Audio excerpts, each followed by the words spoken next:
This is me, Eshi. So, may sasabihin ako sa inyo, importante. Pero actually, hindi talaga sobrang importante. So, gumawa ko ng YT, so which means YouTube. Kasi may balak na ulit ako mag-vlog kasi tinatamad na ako sa bahay. Hindi naman yung, ha? Tinatamad? Charet. Hindi lang guys, gusto ko lang talaga mag-vlog kasi para naman, di ba, may pera tayo. Charet. Guys, hindi habol yung pera dito sa YT ha. Basta mag-vlog lang ako. Basta yon supportahan nyo na lang ako.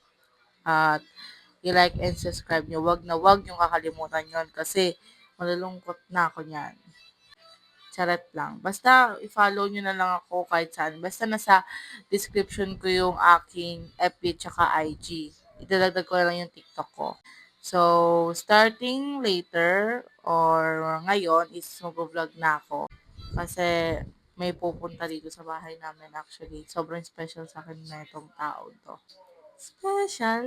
Basta guys, abangan nyo na lang to at i-like nyo ulit at i-subscribe nyo yung YT ko. Guys, please lang, supportahan nyo ako sa gagawin ko. Please lang. Please, please, please, please, please, mamakawa ko sa inyo. Ng sobra-sobra. Kasi ngayon na lang ulit ako mag-vlog. Actually, dati nag-vlog ako sa FB. Kasi nga, in-stop ko na kasi nga, masyado na ako dating full storage. And ngayon, hindi na ako full storage.